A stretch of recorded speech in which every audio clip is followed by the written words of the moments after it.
J'ai fini par appeler une dépanneuse et un taxi et je suis rentré à l'hôtel à 1 h du matin. J'ai tout cumulé sur cette journée-là, je pense. Bonjour, je m'appelle Yannick, je suis consultant en métier chez Berger Legros depuis maintenant 4 ans. Je travaille sur les logiciels BLRH et ICDTRH. Alors BLRH, c'est notre logiciel de paye pour les clients SaaS, qui va de 50 à peu près 500, 600 agents. Et ICDTRH pour les clients non SaaS qui va au-delà de 700 agents.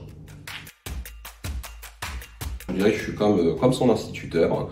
J'enseigne à des adultes comment utiliser un logiciel sur un ordinateur qui leur sert à payer des gens. Et comme à l'école, je leur donne des exercices. S'ils ont des questions, ils peuvent venir me les poser. Et lorsque je reviens, je vérifie qu'ils ont tout bien compris, qu'ils ont bien fait leur devoir.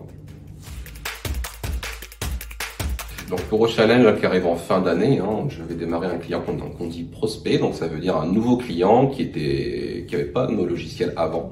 Donc c'est toujours un plus gros défi, puisque ça demande plus d'adaptation. Le client peut avoir des demandes qu'on n'a pas l'habitude de rencontrer. Donc ça sera un challenge à relever en fin d'année. Ce client se situe dans les Landes et compte à peu près 300 agents. Alors le plus gros cliché, je dirais que c'est plus sur les métiers du consulting en général, où on peut avoir l'impression que le consultant donne des conseils un peu abstraits et qui fait pas grand-chose de concret. Alors qu'en fait c'est pas du tout le cas, on est vraiment dans l'accompagnement et on agit concrètement sur les besoins du client. Alors les anecdotes quand on est itinérant, c'est souvent des péripéties qui peuvent nous arriver quand on est en déplacement. Alors pour moi c'était en Corse, c'était mal parti puisque je me suis trompé au niveau de l'hôtel et je pensais être à 5 minutes du client et en fait c'était à 1 heure et je me suis aperçu évidemment le matin même. Donc je suis arrivé quand même chez le client et en sortant le soir j'ai crevé un pneu que j'ai tenté vainement de regonfler ou de réparer.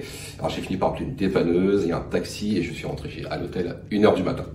Donc j'ai tout cumulé sur cette journée-là, je pense. Je chante pas sous la douche, d'ailleurs je chante pas du tout. Le mieux que je puisse faire en ce moment, c'est que je fredonne des comptines pour ma fille, qui a l'air d'apprécier.